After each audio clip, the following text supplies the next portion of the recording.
कामाख्या धाम यात्रा में अब हमें 8 दिन हो चुके थे।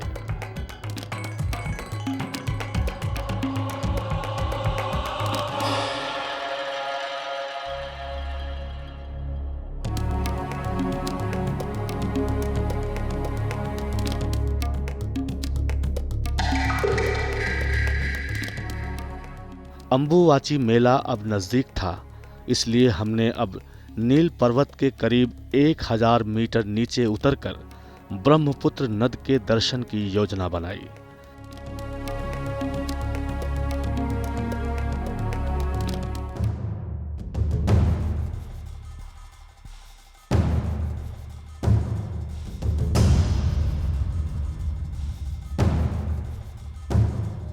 इसी मार्ग में एक हंटिंग प्लेस भी है, जहां की तस्वीरें लेना मना है।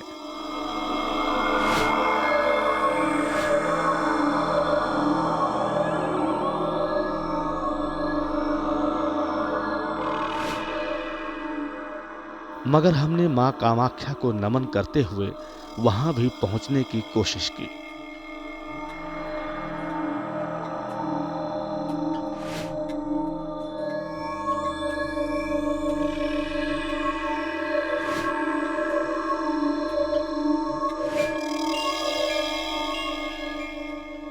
अब हम ब्रह्मपुत्र नद के उस तट पर थे जहां से समूचे नील पर्वत को जल पहुंचाया जाता है।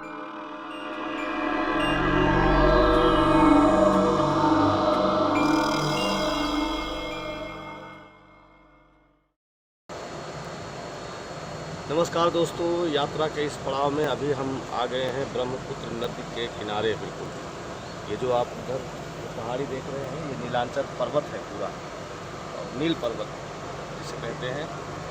इसी पर्वत पे माँ कामाख्या का धाम है और 10 महाविद्याएँ भी इसी पर्वत पे हैं। सबसे ऊपर चोटी पे माँ भुवनेश्वरी का पीठ है। और आपको एक ख़ास बात बता दूं दोस्तों, ये पूरा जो प्लांट है, ये वाटर प्लांट है, यहाँ पे लगाया गया है, जो ब्रह्मपुत्र नद का पानी ऊपर भेजता है। यहाँ से पूरा प्लांट लगा हुआ है, यहाँ से ऊपर जाता है पानी और वहाँ पर प्योरीफाई किया जाता है उसको, और यही पानी फिर उसके बाद जो नीलांचल पर्वत पे जितनी बस्ती बसी हुई है, जो पूरा नगर है नीलांचल पर्वत का, जिसे हम अगर शुद्ध रूप से प्राचीन नाम बोलें तो कामरूप नगर कहेंगे, क्योंकि काम को यहाँ पर शरीर रूप प्राप्त हुआ था, जिसका रूप, जिसका शरीर माना जाता है कि भगवान शिव ने भस्म कर दिया था। तो एक देखा जाए तो यहाँ बहुत कम लोग आते हैं। कोई भी यहाँ पे जब भी आता है तो माँ का दर्शन करके चला जाता है। कोटलिंग तक कुछ लोग आते हैं, लेकिन बहुत कम लोग आते हैं। जो ब्रह्मपुत्र नद के किनारे थोड़ा सा ऊपर एक कुटी है बाबा की, बहुत पुराने समय से वो रह रहे हैं, उनके गुरु भी यहाँ थे। यहाँ एक धूनी चल रही है, जिसको कहा जाता है कि धूना होता है भगवान भोलेनाथ के लिए, जो हवन कुंड, एक जो लकड़ी का एक कुंड जलाया जाता है, वो धूना होता है। और ये जो तिकोना योनि आकार की जो होती है, उसको धूनी बोलते हैं। इसमें लकड़ी हमेशा जलती रहती है, बड़े बड़े मोटे मोटे लकड़ी के टुकड़े जलते रहते हैं।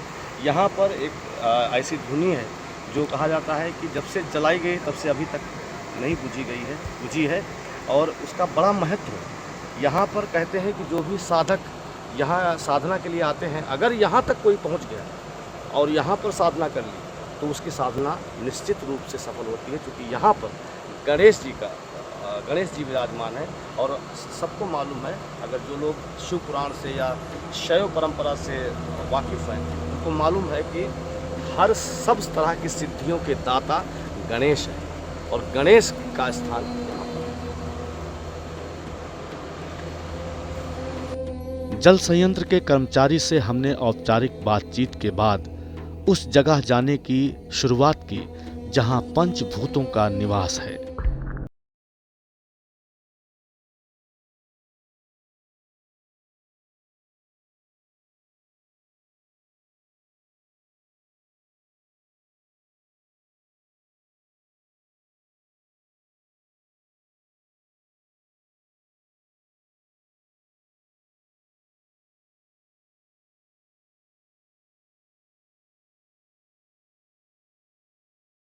जादू पे, अपने तंत्र शक्ति पे बड़ा एक तरह से अभिमान था, लेकिन उसको पता चला कि ये जो तंत्र की देवी है, तंत्र कहाँ से आया है, उसकी जननी जो है माँ कामाख्या, वो भारत में है।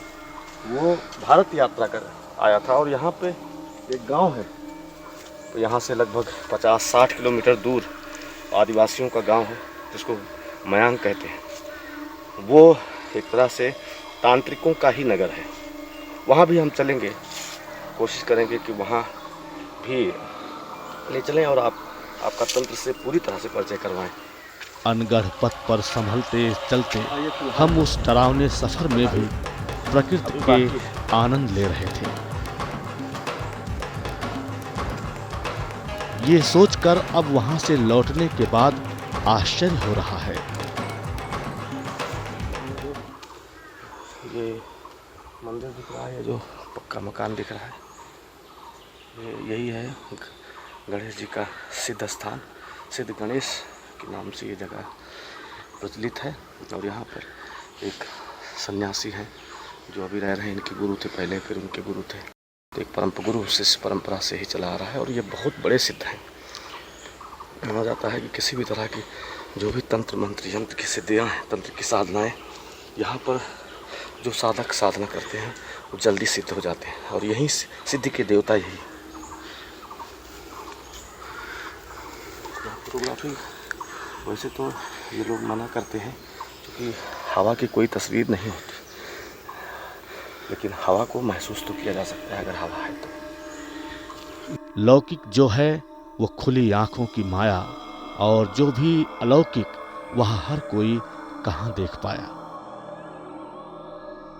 कामरूप की राज राजेश्वरी महामाया मां कामाख्या की कृपा से कुछ भी संभव है, इसमें संशय कोई मूर्ख ही करेगा। खैर, आत्मा के अध्ययन की हमारी कोशिश जारी थी और हम मां कामाख्या के द्वारपालों के समाधि की तरफ बढ़े जा रहे थे। आखिरकार हम उस हंटेड प्लेस के करीब पहुंच गए। उस स्थल की मान्यता के सम्मान स्वरूप हमने अपना कैमरा बंद कर देना ही उचित समझा। तंत्र का जो साम्राज्य है वो यहीं पे है, पर मिलता किसी को नहीं है। जिसको देवी कृपा हो जाए उसको मिल जाता है।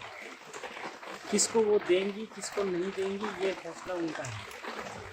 हम लोगों का कर्तव्य है करना, और चाहत नहीं रख सकते कि हमको ये मिले। खाली कर सकते हैं पर इच्छा नहीं रख सकते।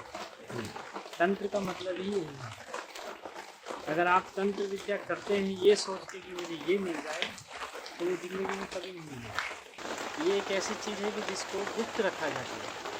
जैसे एक स्त्री को ऊपर नहीं कर सकते सबके सामने, ऐसे इस चीज़ को भी ऊपर नहीं रख सकते।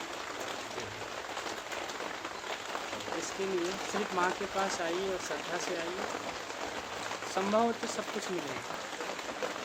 आप खाली नहीं जाएंगे, निराश नहीं जाएंगे। काम अच्छा है, कमा और खा। तो जैसा कि महाराज जी ने बताया, सिद्ध साधकों सन्यासियों के पास बैठ के कुछ न कुछ मिलता ही है।